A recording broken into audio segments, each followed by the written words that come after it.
Hare Krishna. So today we will read from Srimad Bhagavatam 5th canto 5th chapter 18 number verse. So today's our topic is here No machayat yaha samupet mrityum.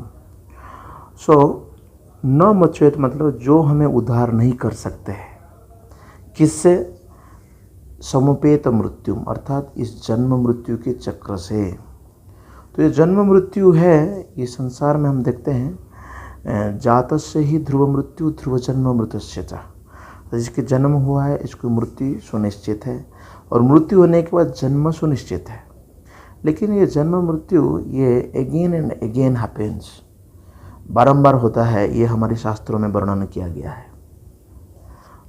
हमने ये जो भागवतम पंचम स्कंद से लिया है, it is a teachings of Lord Rishabhdev. Rishabhdev भगवान ने इन श्लोकों का उच्चारण किया है अपने 100 पुत्रों को जब उन्होंने उपदेश दिया। उसमें प्रमुख थे भरत महाराज। तो ये श्लोक है, मेरे पीछे आप दोहराइए। गुरु न सस्यात्, स्वजन न सस्यात्, पिता न सस्यात्, जननी न सस्यात्, दैवन्न तत्स्यान्, न पतिश्च सस्यान्, न मोचयेत् यः समुपेत मृत्युम। सो इट मीन्स कि इस संसार में हम सभी जो है वी आर ऑल डिपेंडेंट्स, हम निर्भरशील है। जैसे कि अभी आत्मनिर्भर भारत, या हम कहते हैं we are independent India, Bharat स्वाधीन हो गया है। In reality we are dependent, हम किसी ना किसी के ऊपर निर्भरशील है।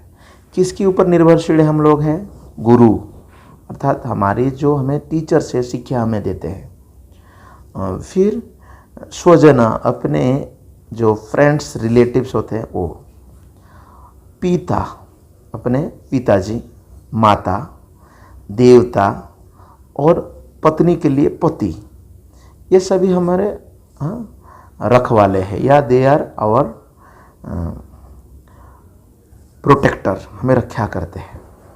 तो ऋषभदेव भगवान यहाँ पर सूचित किया कि ये सारे लोग को यद्यपि हम लोगों ने मानते हैं और हमें उनका ऊपर डिपेंडेंट है, बट उन्होंने ये क्लेम नहीं करना चाहिए, अपने आप को ये नहीं कहना चाहिए कि मैं इसकी गुरु हूँ, वो हूँ, ये हूँ। Because if they are not eligible candidate, अगर वो सक्षम नहीं है हमें जन्म मृत्यु से हमको मुक्ति करना, समुपेत मृत्यु, क्योंकि हम लोग सब जन्म मृत्यु से। प्रश्न यहाँ पर उठ रहा है कि ये जन्म मृत्यु से हम मुक्त कैसे होंगे? What is the procedure?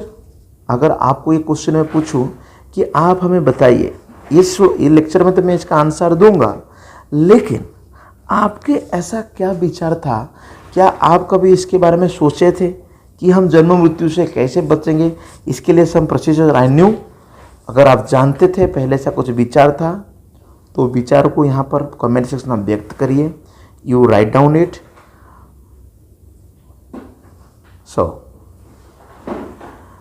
Srila Prabhupada ये पर्पट में बहुत सुंदर लिखते हैं कि बहुत सारे ही हमारे आध्यात्मिक गुरु होते हैं, स्पिरिचुअल मास्टर। आज के समय में तो इसकी कोई कमी नहीं है, बहुत सारे गुरु हैं। लेकिन ऋषभदेव उपदेश देते कि व्यक्ति को गुरु नहीं बनना चाहिए। ये नहीं कहना चाहिए मैं गुरु किसी को हूँ, अगर वो अपने शिष्यों को जन्म मृत्यु से मुक्त नहीं करते हैं। तो जो क्वेश्चन मैंने पूछा, यहाँ पर उत्तर दिया है कि हमें कैसे इस जन्म मृत्यु से मुक्त हो सकते हैं। भगवद्गीता 4.9 में भगवान कहते हैं, जन्म कर्म चमे दिव्यम, जो मेरे जन्म और कर्म को जानता है। कृष्ण जन्म, भगवान कृष्ण जो जन्म लेते हैं यहाँ पर प्रकट होते हैं। ये जन्म है हमारी होती है, भगवान की जो जन्म है इसको जयंती बोलते हैं हम लोग, गीता जयंती, भगवान कृष्ण जयंती, कृष्ण जन्माष्टमी, ये जयंती है। तो भगवान जैसे कि सूर्य सुबह सुबह पूर्व दिशा में उदित होता है, उग जाता है, और शाम को पश्चिम दिशा में ढल जाता है। लेकिन क्या हम कहते हैं कि सूर्य का मृत्यु हो गया, सूर्य नहीं आएगा? कि हम ये कहते हैं कि सूर्य बर्थ हुआ, सूर्य का बर्थ हुआ आज, नहीं, हम सूर्य को कहते हैं सूर्य सुबह सुबह प्रकट हुआ, तो उसी तरह वो हमारी आँखों से उज्ज्वल हो जाता है, या सूर्य हमारी आँखों से दूरी नहीं दिखाई देता है।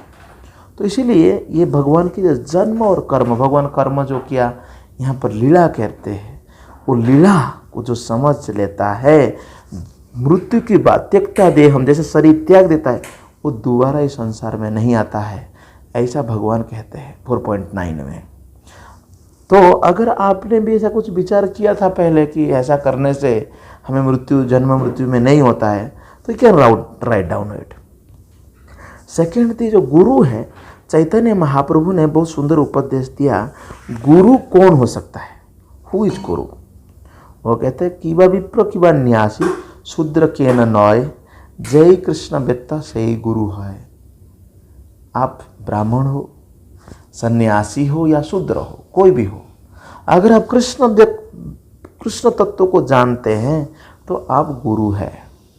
और भगवद गीता में 4.34 में ये श्लोक आप लोग देख लीजिए, वहाँ पर बहुत सुंदर पर्पट श्रील प्रभुपाद जी लिखते हैं, तद्विधि प्रणिपाते न परिप्रश्न न सेवया उपदेक्षन्ति ज्ञानम ज्ञानी न तत्वदर्शी। भगवान ने कहा कि तत्वदर्शी, जिन्होंने तत्व को दर्शन किया है, who knows the truth, he can deliver the reality, वो सत्य को बता सकते हैं। तो प्रभुपाद जी कौन ऐसे तत्वदर्शी है, जो व्यक्ति कृष्ण को भगवान बोल के जानते हैं, जो कृष्ण को शिक्षाओं को अपने जीवन में ग्रहण किए हैं, जो कृष्ण की शिक्षाओं को दूसरों को प्रचार करते हैं, ही इज ए तत्वदर्शी person. It is not very difficult to find out. बहुत लोगों ने ये सोचते हैं कौन तत्वदर्शी होगा, तो इसीलिए हमें ऐसे गुरु बनना चाहिए। ये ऋषभदेव भगवान का उपदेश है। और बहुत सारे उदाहरण शास्त्रों से देख सकते हैं। ये बड़ी महाराज के आप केस ले लीजिए। बड़ी महाराज के पास जब स्वयं भगवान वामन जो है, उन्होंने आए थे बड़ी महाराज से कुछ मांगने के लिए। उन्होंने मांगा भी, क्या मांगा, 3 स्टेप्स जमीन, 3 डेग जमीन उन्होंने मांगा था।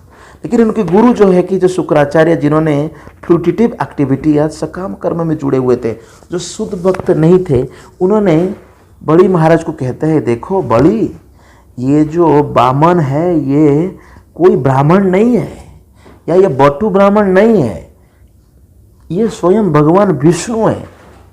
हाँ, लेकिन हम यज्ञ करते, बड़ी महाराज यज्ञ कर रहे थे। यज्ञ का अर्थ है यज्ञ में विष्णु, भगवान विष्णु की प्रसन्नता के लिए जो कार्य की जाती है उसी को यज्ञ कहते हैं। परंतु शुक्राचार्य कर्मकांडी ब्राह्मण, उन्होंने मना कर दिया। तो बड़ी महाराज क्या करना चाहिए, बड़ी महाराज ने उनको त्याग दिए, अपने गुरु जी को कहा कि यू आर नॉट प्रॉपर गुरु। तो इसलिए जो गुरु हमें ये शिक्षा नहीं देते हैं, हमें उनको त्याग देना चाहिए। देन भगवान कृष्ण गीता में कहते हैं कि बहुत हमें जो भी कार्य करते हैं वो क्या करना चाहिए, मद अर्पणम, भगवान को अर्पण कर देना चाहिए। क्या क्या हम करते, हर कार्य करते, वर्क इज योरसेल्फ, कर्म ही भगवान कहते हैं। यद करोसी, जो भी आप काम करते हो, यद अस्नासी, जो भी खाते पीते रहते हो, यद जूहसी, जो भी आप यज्ञ करते हैं, ददासी, दान देते हैं। इसलिए दान हम किसको देते हैं, भगवान को देते हैं।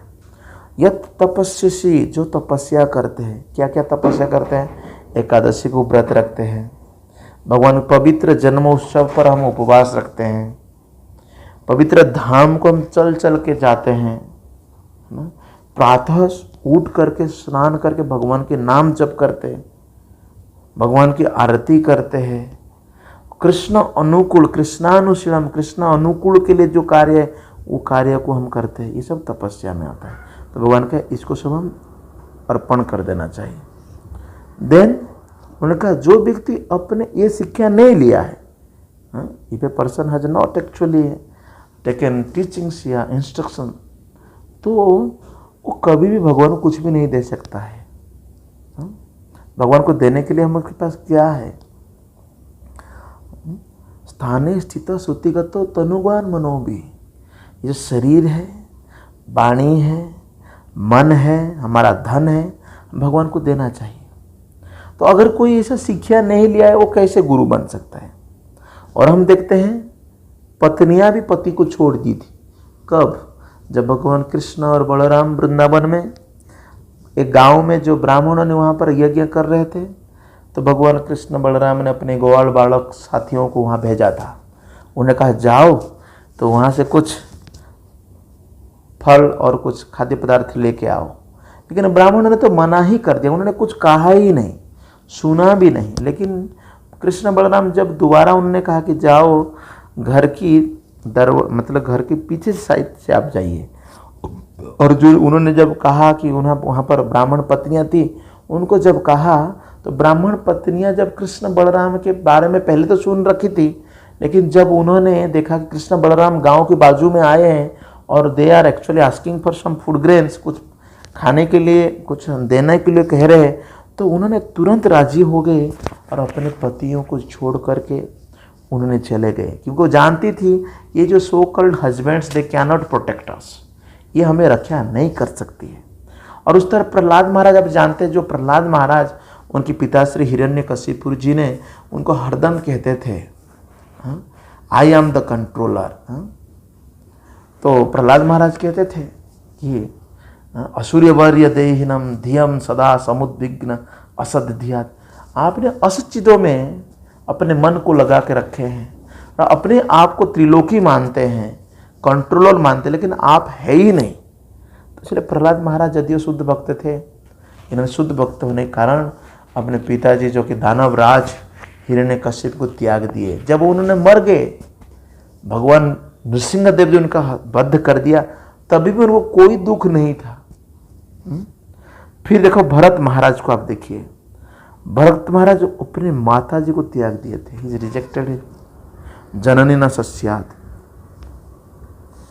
सो यहाँ पर पर्पट में और एक चीज बता, दैवम दैवम न सस्यात। तो हम दैवी के बारे में भगवान कृष्ण गीता में कहते हैं कि हमें शरण तो लेना चाहिए। कभी कभी हम शरण ले लेते हैं, तो हम खासकर जब छोटे रहते हैं माता पिता की शरण में रहते हैं, फिर अपने रिलेटिव्स की स्वजन मतलब सोसाइटी की शरण में आते हैं, फिर थोड़ा आगे बढ़ते तो हम देवी देवताओं की शरण में चले जाते हैं। जो देवी देवताओं की शरण में जाते हैं तो हमसे उन्होंने ऑफरिंग लेते हैं। यहाँ हम देवताओं के लिए जो यज्ञ, जैसे कि यज्ञ या स्वाहा, सूर्या या स्वाहा, ऐसे स्वाहा करते हैं, ये स्वाहा जब वो करते हैं वो हमारी जो दान को स्वीकार करते हैं, यज्ञ उच्छिष्ट को स्वीकार करते हैं। जब वो उन्होंने स्वीकार करते हैं, लेकिन वो देवी वो देवता जब हमको हेल्प नहीं करते हैं कि भगवान की भक्ति के लिए, तो ये बड़ा समस्या है। तो साधारणतः जो गुरु है, पति है, पिता माता या हमारी जो भी रिलेटिव्स हैं, वो हमसे कभी कभी सम्मान को भी स्वीकारते, प्रणाम को स्वीकार करते हैं, लेकिन हम तो प्रणाम कर लेते हैं, लेकिन उस प्रणाम को, उस प्रणामी को स्वीकार करने में तब वो लोग राजी होना चाहिए जब उन्होंने हमें भक्ति देते हैं। तो इसीलिए उन्हें यहाँ पर जागरूक किया गया। ये समाज के लिए शिक्षा है। Our society should take lessons, ये शिक्षा लेना चाहिए। अदरवाइज हमें अनलॉफुल एक्टिविटीज, जो गैरहित आपराधिक कार्य है, जो शास्त्र विरुद्ध कार्य है, विकर्म है, उसी में हम लोग जुड़े रहेंगे, इसी को हम अप्रोचमेंट करते रहेंगे। तो इसलिए सभी लोग रेस्पॉन्सिबल होना चाहिए। चैतन्य महाप्रभु के आदेश था, भारत भूमि ते जन्म होइलो जार, जन्म सार्थक करी करो उपकार। जिसकी जन्म भारत भूमि में हुआ है वो अपने जन्म को सार्थक करने के साथ साथ दूसरों को भी इस शिक्षा को देना चाहिए। सो ये है रेस्पॉन्सिबिलिटीज। तो इसलिए हमें ऑनेस्टली अपने जो रेस्पॉन्सिबिलिटीज को डिस्चार्ज करना चाहिए, उसको करना चाहिए।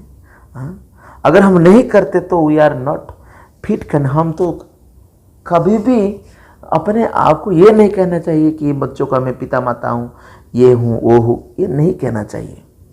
और लास्ट नोट में एक चीज़ में बहुत आपको एक क्वेश्चन भी है, छोटा सा क्वेश्चन है, हर रोज़ की तरह मैं क्वेश्चन जो पूछा हूँ, तो बहुत सारे कम लोग आप कमेंट मतलब यहाँ पर अटेंड कर रहे हैं। अटेंड करिए इन क्वेश्चन को। ये जो श्लोक है आपका क्वेश्चन है कि मेरा क्वेश्चन है, ये श्लोक भगवगीता में कहाँ है इसको आपको बताना है, वर्ष नंबर आपको बताना है। महर्षिणा भृगुहम, भगवान जहाँ पर कह रहे हैं कि महर्षियों में, ऋषि मुनियों में मैं महर्षि, है ना, भृगु में हूँ। भृगु जिन्होंने भगवान को टेस्ट करने के लिए गए थे कि भगवान कौन है। गिरम अस्मि एक अक्षरम, इस शब्दों में मैं ओम हूं। हरे कृष्ण महामंत्र जो है ये भगवान का रूप है, भगवान स्वयं है। प्रभुपाद जी इसमें ओम के बारे में लिखते हैं तात्पर्य में, Om is the impersonal form of the lord, भगवान का निराकार, लेकिन ये ओम हूं। और यज्ञानम जप यज्ञ, उस यज्ञ में मैं जप हूं। जप मतलब हरे कृष्ण कृष्ण कृष्ण हरे हरे, हरे राम राम राम हरे। इस मंत्र का आप लोग जप करिए। How many rounds? Everyday 16 round. एक माला में 108 मणि रहता है, उस 108 मणि में आप हर मणि में एक बार इस मंत्र को जप करना है। और जो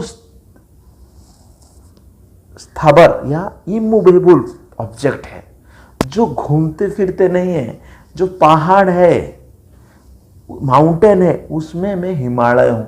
भगवान ने ये अपने ऐश्वर्य को वर्णन किया था। ये श्लोक का नंबर आपको बताना है और आप हरे कृष्ण महामंत्र जप करिए। और इस मंत्र को आप जप करेंगे तो स्लोली ग्रेजुअली आप देखेंगे आप अपने आप को गुरु कहला सकते हैं, माता पिता भी कहला सकते हैं, या स्वजन भी कहला सकते हैं, देव भी कहला सकते हैं। मतलब what ever your position, situation जो भी है, कद पद इस संसार में, आप सही रूप से कैसे can claim yourself. Thank you very much. Hare Krishna. Jagadguru Srila Prabhupada की जय। निताय गौर प्रेमानंदी। हरि हरि बोल।